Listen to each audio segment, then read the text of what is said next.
मुश्किलें तब तक बहुत बड़ी लगती हैं जब तक हम उन्हें समझ नहीं पाते।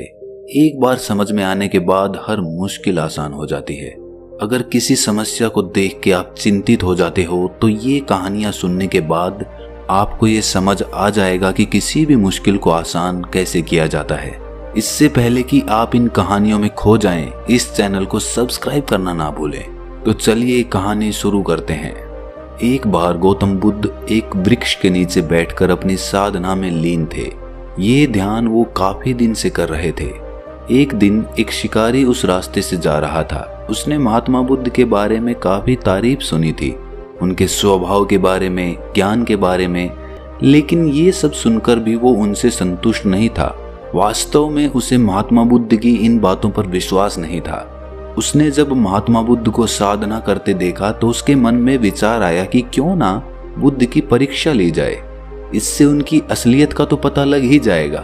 शिकारी वहीं पर खड़े होकर सोचने लगा कि क्या किया जाए। तुरंत उसके मन में एक विचार आया। शिकारी ने पत्थर उठाकर साधना में लीन बुद्ध को फेंक कर मारा। वो पत्थर बहुत जोर से बुद्ध को लगा, लेकिन उन्होंने कोई प्रतिक्रिया नहीं दी। वो चुपचाप अपनी साधना में लीन रहे। शिकारी कुछ देर तक महात्मा बुद्ध की तरफ देखकर सोचता रहा कि अब महात्मा बुद्ध कुछ प्रतिक्रिया करेंगे, किंतु महात्मा बुद्ध अपनी साधना में लीन थे। उन्होंने कोई प्रतिक्रिया नहीं की। शिकारी बहुत ही उद्दंड प्रवृत्ति का था। कुछ देर बाद उसने फिर से पत्थर फेंका।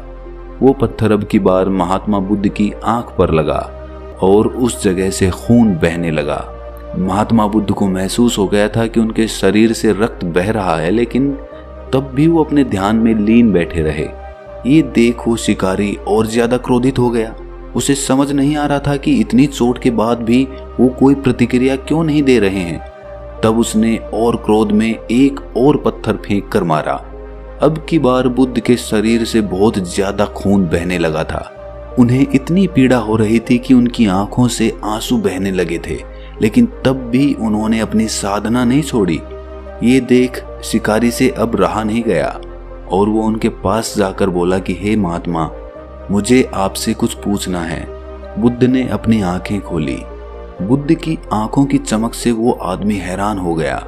बुद्ध ने कहा, पूछो, क्या पूछना है? शिकारी ने कहा कि जब मैंने आपको पत्थर मारा तो आपने कोई प्रतिक्रिया नहीं दी, जबकि चोट आपको लगी है, आपको पीड़ा भी हो रही है, लेकिन तब भी आपने कुछ नहीं कहा। तब महात्मा बुद्ध ने बड़ी ही सरलता के साथ कहा, क्योंकि इससे मेरे शरीर को कष्ट हुआ है, मेरे मन मस्तिष्क को नहीं। ये सुन शिकारी अचंभित रह गया। उसने फिर महात्मा बुद्ध से पूछा, फिर आपकी आंखों से आंसू क्यों बह रहे थे? इस पर महात्मा बुद्ध ने कहा, तुम्हारे द्वारा किए गए अनुचित कार्य के परिणाम के बारे में मेरा मस्तिष्क, मेरी आत्मा विचार करके रो रही थी। तुमने इतना बड़ा पाप किया है और तुम्हें तो इसके बारे में आभास भी नहीं है।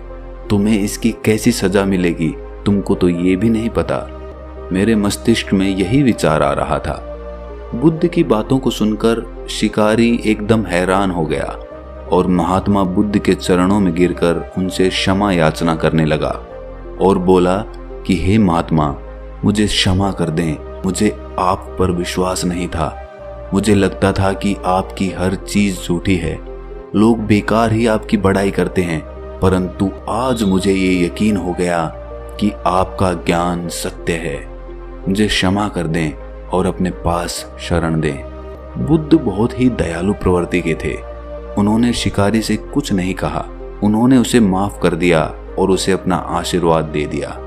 वो शिकारी महात्मा बुद्ध का आशीर्वाद पाकर एक महान साधक के रूप में जीवन व्यतीत करने लगा। दोस्तों, इस कहानी से हमें कुछ सीखने को मिलता है। सबसे पहले, जब भी हम ध्यान करते हैं तो हमें छोटी मोटी चीजें ही विचलित कर देती हैं। कहीं से कोई आवाज आई और हमारा ध्यान टूट गया। हमारे मन में कोई विचार उठा और हमारा ध्यान भंग हो गया।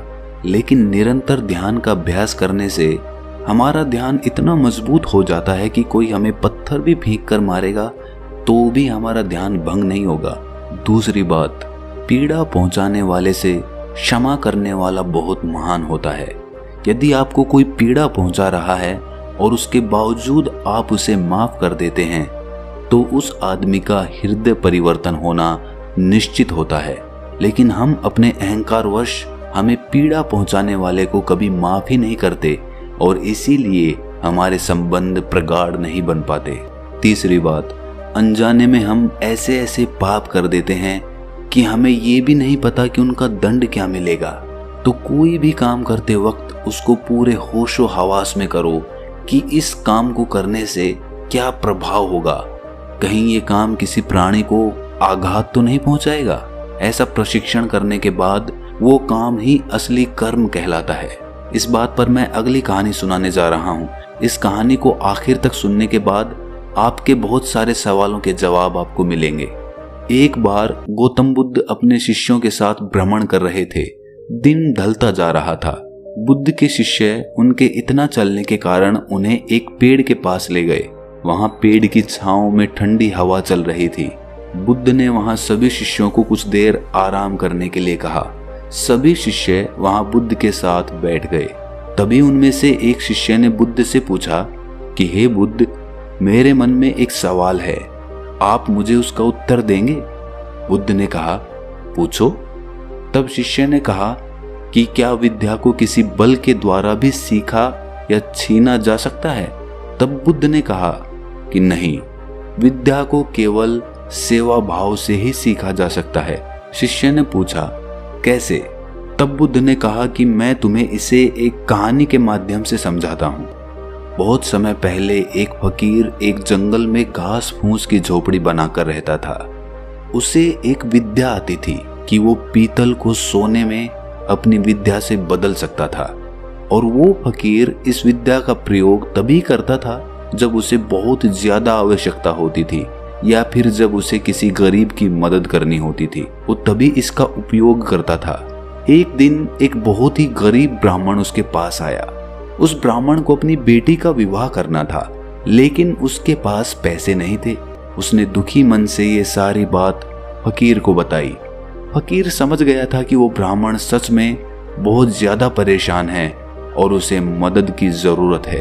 तब उस फकीर ने एक पीतल के बर्तन को सोने का बनाकर ब्राह्मण को दे दिया और कहा कि इस बर्तन को बेचकर अपनी बेटी का विवाह कर लेना। उस ब्राह्मण ने फकीर से वो सोने का बर्तन लिया और सोनार के पास चला गया। सोनार ने उस बर्तन को देखकर सोचा कि इस गरीब फटीचर ब्राह्मण के पास ये सोने का बर्तन कहां से आ गया? हो ना हो ये राजा का है।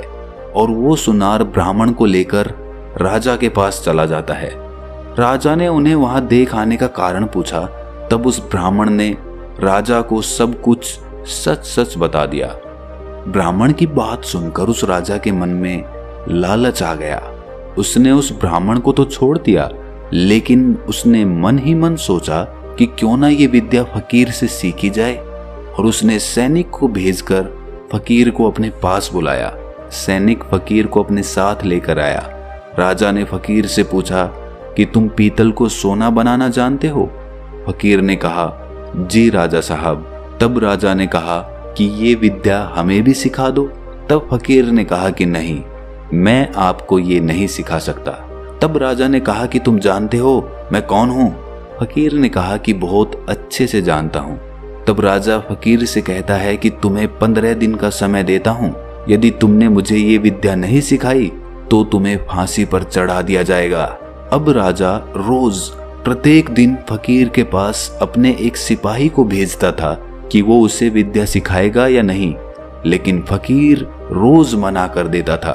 तब राजा समझ गया कि धमकी देकर या जोर जबरदस्ती से फकीर को नहीं मनाया जा सकता।